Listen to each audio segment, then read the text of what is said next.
अक्सर ना एक ऐसी सिचुएशन देखने को मिलती है जहां कई हफ्तों की कड़ी मेहनत के बाद एक शानदार कॉर्पोरेट डिजाइन तैयार होता है। रंगों का चुनाव एकदम परफेक्ट होता है, टाइपोग्राफी बहुत ही आकर्षक होती है और देखने में वो प्रोजेक्ट किसी मास्टरपीस से कम नहीं लगता। राइट। लेकिन जैसे ही वो डिजाइन प्रिंटिंग प्रेस से छपके आता है ना, उसे सीधे कूड़ेदान में फेंकना पड़ता है। और ऐसा इसलिए होता है क्योंकि स्क्रीन पर जो चीज एकदम परफेक्ट दिख रही थी वो असल दुनिया में बस 1 मिलीमीटर के अंतर से पूरी तरह बर्बाद हो गई। बिल्कुल। और यही वो बिंदु है जहां ग्राफिक डिजाइन की पूरी दुनिया का असली सच सामने आता है। बाहर से देखने पर तो ये क्षेत्र पूरी तरह से मुक्त, एकदम कलात्मक और रचनात्मक लगता है। हाँ, ऐसा प्रतीत होता है जैसे सब कुछ केवल इंस्पिरेशन और रंगों के जादू पर ही निर्भर है। एग्जैक्टली। लेकिन जब कोई इस दुनिया के भीतर गहराई से कदम रखता है तो पता चलता है कि वो खाली कैनवस दरअसल बहुत ही कड़े तकनीकी नियमों से बंधा हुआ है। सही कहा। तो आज की इस गहन चर्चा यानी हमारी इस डीप डाइव का विषय इसी वास्तविकता पर आधारित है।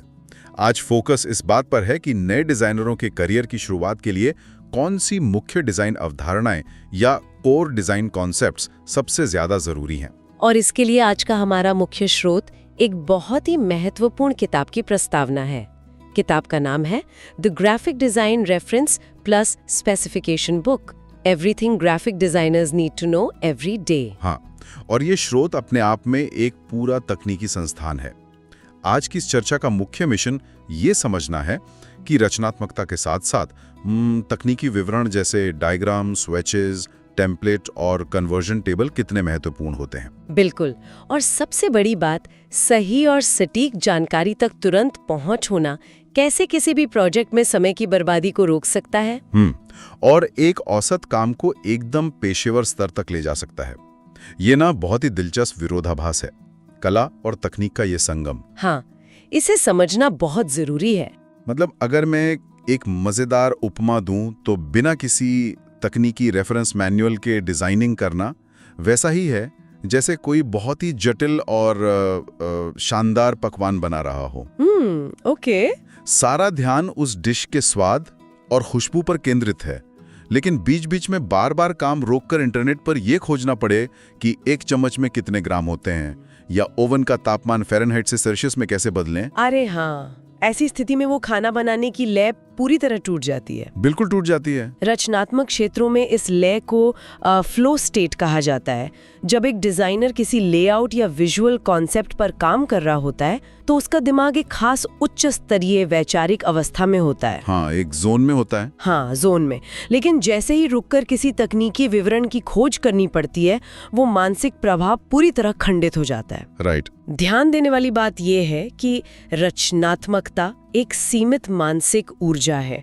जब उस कीमती ऊर्जा का एक बड़ा हिस्सा तकनीकी सवालों के जवाब खोजने में खर्च हो जाता है तो मुख्य रचनात्मक काम के लिए बहुत कम ऊर्जा बचती है। बहुत सही बात बोली आपने। और इस बात को अगर डिजाइनर के कार्यस्थल की वास्तविकता से जोड़कर देखा जाए तो स्रोत में एक बहुत ही स्पष्ट और हैरान करने वाला विरोधाभास बताया गया है। ये विरोधाभास संसाधनों के मामले में फ्रीलांसरों और बड़ी एजेंसियों के बीच के अंतर को लेकर है। ऐसा माना जाता है कि अकेले काम करने वाले फ्रीलांसर के पास संसाधनों की कमी होती है। हाँ, और बड़ी एजेंसियों के पास सब कुछ होता है। एग्जैक्टली। स्रोत की प्रस्तावना में इस बात को बहुत ही स्पष्ट रूप से रखा गया है।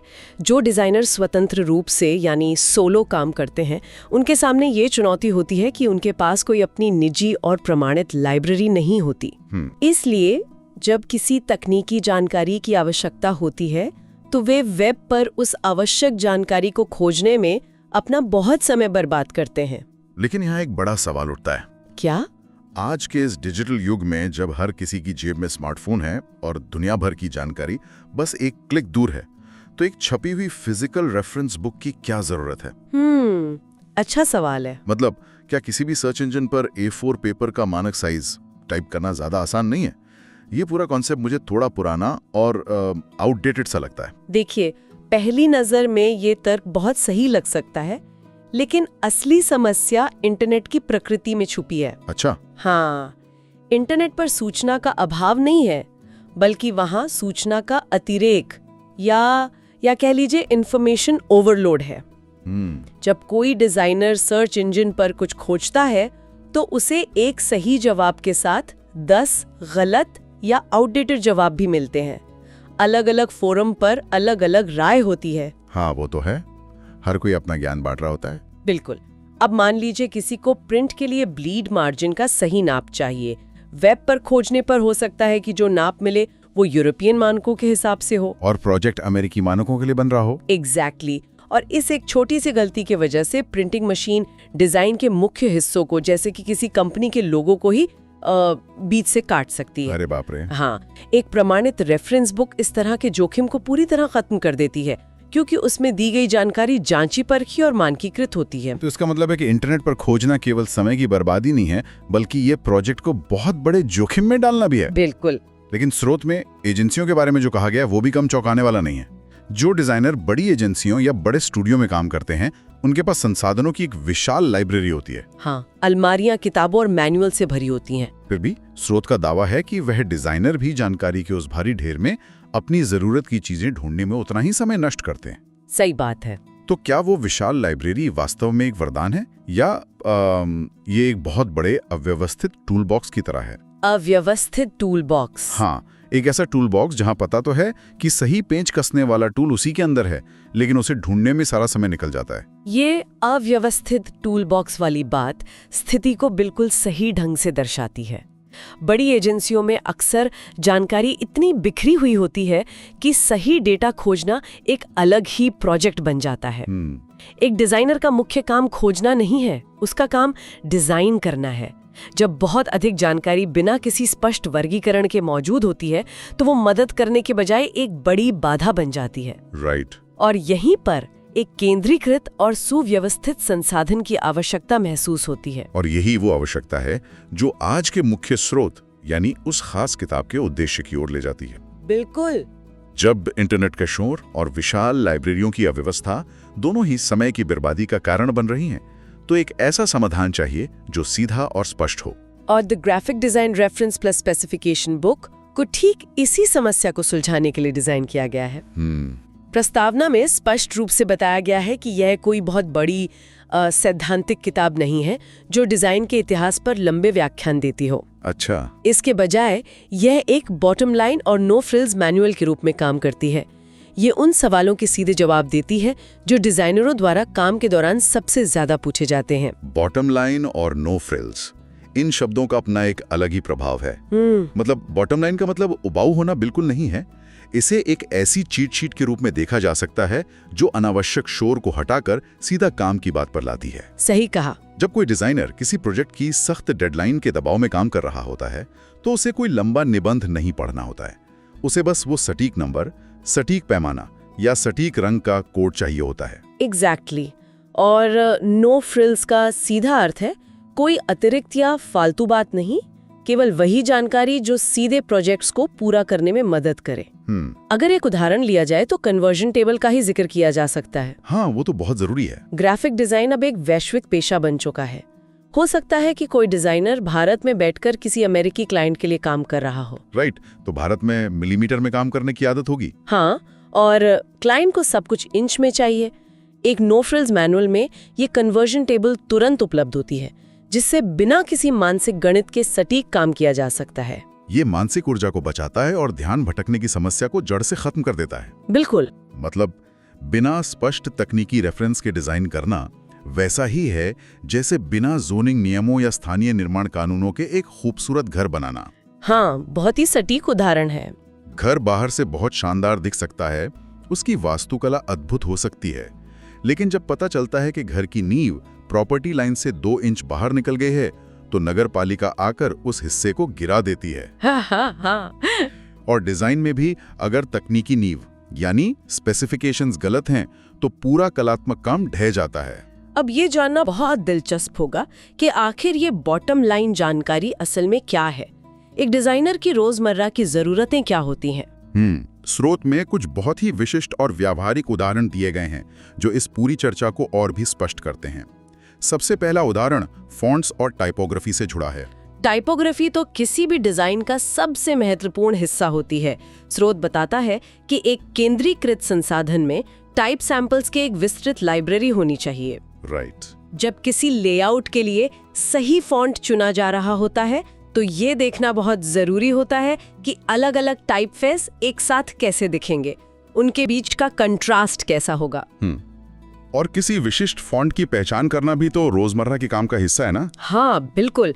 कई बार क्लाइंट्स कोई पुराना डिजाइन लेकर आते हैं और कहते हैं कि मुझे ठीक यही फॉन्ट चाहिए, लेकिन उन्हें फॉन्ट का नाम नहीं पता होता। और केवल फॉन्ट की शक्ल पहचानना ही काफी नहीं होता, बल्कि उसके पीछे की तकनीकी बारीकियों को समझना भी उतना ही अहम है। आप लाइसेंसिंग की बात कर रहे हैं? हाँ, टाइपोग्राफी केवल अक्षरों की बनावट तक सीमित नहीं है, इसमें लाइसेंसिंग जैसे गंभीर मुद्दे भी शामिल होते हैं। ये एक बहुत ही महत्वपूर्ण बिंदु है जिसे अक्सर नजरअंदाज कर दिया जाता है। हर फॉन्ट एक सॉफ्टवेयर की तरह होता है। अगर कोई डिजाइनर बिना सही कमर्शियल लाइसेंस के किसी फॉन्ट का उपयोग करके पीडीएफ फाइल बनाता है और उसे प्रिंट के लिए भेजता है, तो ये कॉपीराइट का उल्लंघन हो सकता है और इसके बहुत भारी कानूनी परिणाम हो सकते हैं। बिल्कुल। एक अच्छी रेफरेंस बुक न केवल फॉन्ट्स की पहचान करने में मदद करती है, बल्कि टाइपोग्राफी से जुड़े इन तकनीकी और कानूनी मानकों के बारे में भी जागरूक करती है।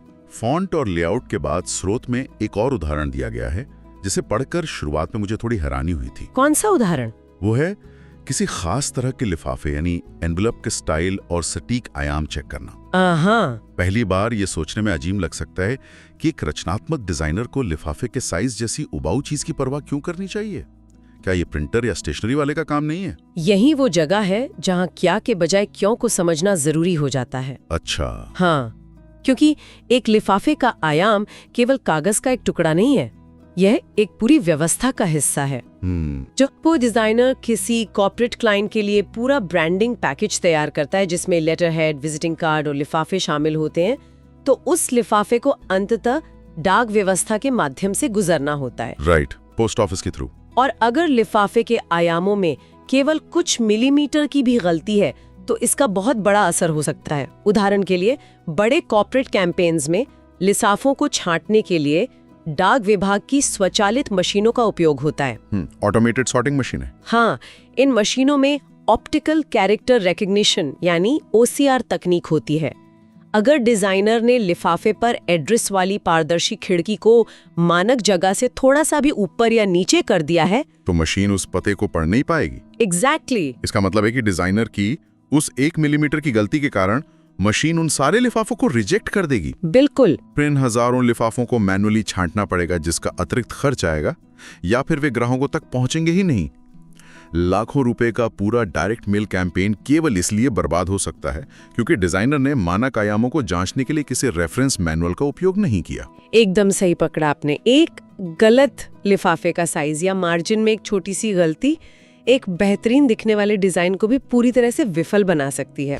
यहाँ एक और तकनीकी पहलू सामने आता है, पेपर का वजन और उसका ग्रेन। पेपर का ग्रेन? हाँ, जब किसी डिजाइन को प्रिंट करके मोड़ा जाता है, जैसे कि किसी ब्रोशर में, तो कागज के रेशों की दिशा बहुत मायने रखती है। अच्छा। यदि डिजाइन कागज के ग्रेन के विपरीत दिशा में मोड़ने के लिए बनाया गया है, तो प्रिंट होने के बाद रंग उखड़ने लगेगा और वो जगह बहुत बद्दी दिखेगी। ये जानकारी भी इस स्पेसिफिकेशन बुक में मौजूद होती है। अरे वाह, ये अद्भुत है कि कैसी छोटी छोटी तकनीकी बातें पूरी परियोजना का भविष्य तय करती हैं। स्रोत में एक और बहुत ही बारीक बात का जिक्र है जो लेआउट से जुड़ी है। ये जानना कि राज्य या देश के नाम का सही संक्षिप्त रूप या एब्रिविएशन क्या है और उसका स्वीकार्य प्रारूप क्या है। हाँ, ऐसा लग सकता है कि ये तो किसी कॉपीराइटर या प्रूफ रीडर का काम है। ग्राफिक डिजाइनर को देशों के नाम के एब्रिविएशन से क्या लेना देना? असल में ग्राफिक डिजाइन में शब्दों का दृश्य संतुलन यानी विजुअल बैलेंस बहुत बड़ी भूमिका निभाता है। कैसे? जब कोई लेआउट तैयार किया जा रहा होता है तो शब्दों की लंबाई और चौड़ाई पूरे ग्रिड को प्रभावित करती है। उदाहरण के लिए, अगर किसी जगह कैलिफोर्निया लिखना है तो वो ज्यादा जगह लेगा। लेकिन अगर उसका मानक संक्षिप्त रूप CA इस्तेमाल किया जाए तो लेआउट पूरी तरह से बदल जाएगा। राइट। यदि किसी राज्य या देश का नाम गलत तरीके से संक्षिप्त किया गया है तो ये केवल व्याकरण की गलती नहीं मानी जाती, ये पूरे डिजाइन की विश्वसनीयता और व्यावसायिकता पर सवाल उठाती है। बिल्कुल। और स्रोत ये भी स्पष्ट करता है कि इस नो फ्रिल्स मैनुअल का उद्देश्य हर विषय पर एक इंसाइक्लोपीडिया बनना नहीं है, इसलिए किताब के अंत में एक विस्तृत बिब्लियोग्राफी भी दी गई है, ताकि अगर किसी डिजाइनर को किसी विशेष विषय जैसे कि केवल कलर थ्योरी या पैकेजिंग डिजाइन पर और गहराई से शोध करना हो तो उसे पता हो कि कौन सी अन्य किताबें देखी जा सकती हैं। बिल्कुल सही। ये सारी चर्चा ना एक बहुत ही बुनियादी धारणा को चुनौती देती है। आमतौर पर दुनिया मानती है कि डिजाइन सिर्फ विजुअल अपील, सुंदरता, अच्छे फॉन्ट्स और आकर्षक रंगों के बारे में है। हाँ, लोगों को लगता है कि बस स्क्रीन पर कुछ सुंदर बना दो। राइट। लोग उस व्यक्ति को एक महान डिजाइनर मानते हैं जो स्क्रीन पर कुछ बहुत ही सुंदर बना सकता है। लेकिन इन सभी तकनीकी उदाहरणों, चाहे वो लिफाफे के आयाम हो, फॉन्ट की लाइसेंसिंग हो या ब्लीड मार्जिन्स हो, को देखकर ऐसा लगता है कि विजुअल अपील तो केवल कहानी का आधा हिस्सा है। क्या ये कहना सही होगा कि लिफाफे के आयाम और फॉन्ट की सटीक पहचान जैसी अत्यंत तकनीकी चीजें ही असल में एक नौसिखिया और एक पेशेवर डिजाइनर के बीच की असली रेखा खींचती हैं? ये निष्कर्ष पूरी तरह से सटीक है। एक नौसिखिया डिजाइनर अक्सर केवल इस बात पर ध्यान केंद्रित करता है कि कंप्यूटर की स्क्रीन पर चीजें कैसी दिख रही हैं। उसका पूरा ध्यान केवल दृश्य सौंदर्य पर होता है। लेकिन एक पेशेवर डिजाइनर इस बात को अच्छी तरह से समझता है कि वो जो कुछ भी स्क्रीन पर बना रहा है उसे अंततः वास्तविक दुनिया में आना है। बिल्कुल। उस डिजाइन को प्रिंटिंग प्रेस की स्याही से गुजरना है, उसे डाक विभाग की मशीनों से गुजरना है, या उसे किसी बड़े होर्डिंग पर प्रदर्शित होना है जहां हवा और रोशनी का असर पड़ेगा। राइट। और ये वास्तविक दुनिया कड़े तकनीकी नियमों पर चलती है। यहाँ कलर स्पेस, जैसे स्क्रीन के लिए RGB और प्रिंट के लिए CMYK के कड़े नियम लागू होते हैं। इसलिए इन तकनीकी विवरणों पर पकड़ ही एक पेशेवर को अलग खड़ा करती है। जब काम करने की मेज पर एक ऐसा मैनुअल मौजूद होता है जो इन सभी तकनीकी मानकों को तुरंत उपलब्ध कराता है, तो काम करने का तरीका ही बदल जाता है। डर या अनिश्चितता की जगह आत्मविश्वास ले लेता है। इसका मतलब है कि कार्यस्थल चाहे जो भी हो, चाहे कोई अकेले काम करने वाला फ्रीलांसर हो जो अपने घर के किसी कोने में बैठकर काम कर रहा हो, हाँ, या फिर कोई ऐसा व्यक्ति हो जो किसी बहुत बड़ी चमकदार विज्ञापन एजेंसी का हिस्सा हो जहां हर तरफ जानकारी का ढेर हो, दोनों ही स्थितियों में अंतिम लक्ष्य हमेशा एक ही रहता है: उच्च गुणवत्ता और प्रोफेशनल ग्रेड प्रोजेक्ट समय पर देना। एग्जैक्टली। और उस लक्ष्य तक पहुंचने के लिए तकनीकी मानकों और नियमों तक तुरंत और सुलभ पहुंच होना कोई विलासिता नहीं है, बल्कि यह एक नितांत आवश्यकता है। एक ऐसा टूल जो समय बचाता है, ऊर्जा बचाता है और सबसे महत्वपूर्ण, गलतियों से बचाता है। ये पूरी तरह से डिजाइन की गुणवत्ता और विश्वसनीयता को बनाए रखने का तंत्र है। जब किसी डिजाइनर को जानकारी खोजने में संघर्ष नहीं करना पड़ता, तो उसका पूरा ध्यान और उसकी पूरी मानसिक ऊर्जा काम की गुणवत्ता और उसके रचनात्मक पहलू पर केंद्रित रहती है। इस पूरी गहन चर्चा को समेटते हुए ये स्पष्ट रूप से कहा जा सकता है कि एक सफल ग्राफिक डिजाइनर के टूल किट में एक नो फ्रिल्स, सटीक तकनीकी रेफरेंस गाइड की भूमिका उतनी ही अहम है जितनी कि उसकी अपनी कल्पना की। बिल्कुल, ये तकनीक और कला का एक ऐसा संतुलन है जिसे नजरअंदाज नहीं किया जा सकता। लेकिन इस चर्चा से ना एक बहुत ही गहरा और विचारोत्तेजक सवाल भी जन्म लेता है। अक्सर समाज में नियमों और तकनीकी सीमाओं को रचनात्मकता और आजादी के दुश्मन के रूप में देखा जाता है। ये माना जाता है कि नियम कल्पना को सीमित कर देते हैं। हाँ, बहुत लोग ऐसा सोचते हैं। लेकिन अगर ये मान लिया जाए कि किसी भी डिजाइनर की सबसे बड़ी संपत्ति उसकी रचनात्मकता है, तो क्या इन सभी सख्त तकनीकी नियमों, आयामों और मानकों को एक जगह व्यवस्थित रखने से वो रचनात्मकता और भी ज्यादा स्वतंत्र नहीं हो जाती? ये बहुत ही खूबसूरत विचार है। क्या ऐसा नहीं है कि असली रचनात्मक आजादी एक कड़ी और स्पष्ट तकनीकी व्यवस्था के भीतर से ही जन्म लेती है? जब ये पूरी तरह से स्पष्ट होता है कि लिफाफे की बाहरी सीमाएं क्या हैं, प्रिंट का ब्लीड मार्जिन कहाँ खत्म होता है और स्याही कागज पर कैसे काम करेगी, तभी तो उन ठोस सीमाओं के भीतर कुछ जादुई और अप्रत्याशित रचा जा सकता है। बिल्कुल, सीमाओं के भीतर रहकर ही सबसे बेहतरीन कला का जन्म होता है। जब बुनियादी ढांचा मजबूत, स्पष्ट और बिना किसी अनिश्चितता के होता है, तभी एक कलाकार बेखौफ होकर अपनी कल्पना की उड़ान भर सकता है।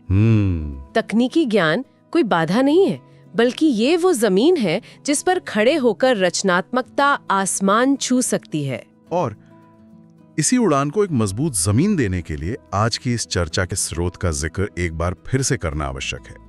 ये एक ऐसा संसाधन है जो हर उस व्यक्ति के पास होना चाहिए जो ग्राफिक डिजाइन को गंभीरता से लेता है। बिल्कुल होना चाहिए। किताब का नाम है the graphic design reference plus specification book. जो भी लोग अपने रोजमर्रा के डिजाइन वर्कफ्लो को आसान बनाना चाहते हैं, उनके लिए ये एक अनिवार्य टूल है। इस किताब को Amazon से प्राप्त किया जा सकता है। किताब का Amazon लिंक है https://amazon.am.to4bybobBW। हाँ, डिस्क्रिप्शन बॉक्स में ये लिंक स्पष्ट रूप से दिया गया है। जो लोग इसे खरीदना चाहते हैं वे डिस्क्रिप्शन में दिए गए इस बुक लिंक के QR कोड को स्कैन करके ये किताब खरीद सकते हैं। ये एक ऐसा निवेश है जो हर दिन काम आएगा और अनगिनत घंटों की बर्बादी से बचाएगा। बिल्कुल। इस तरह की गहन जानकारियों और विश्लेषणों के लिए शो के साथ जुड़े रहना बहुत फायदेमंद साबित हो सकता है। ग्राफिक डिजाइन के ऐसे ही और अधिक तकनीकी डिजाइन ब्रेकडाउन और करियर निर्माण से जुड़ी सामग्री लगातार पाने के लिए कृपया इस शो को फॉलो करें। इस विस्तृत और तकनीकी चर्चा का हिस्सा बनने का अनुभव बहुत ही शानदार रहा। आज की इस डीप डाइव का समापन उसी अंतिम विचार के साथ किया जा रहा है। क्या सबसे अच्छी रचनात्मकता उन कड़े तकनीकी नियमों के भीतर ही छिपी है जिन्हें अब तक केवल एक बाधा समझा जा रहा था? इस दृष्टिकोण पर विचार करने से आपके काम करने के तरीके में एक बड़ा बदलाव आ सकता है। अगली बार एक नए विषय और नई गहरी चर्चा के साथ फिर मुलाकात होगी। तब तक के लिए डिजाइन की दुनिया में नई ऊंचाइयों को छूने का प्रयास जारी रहे।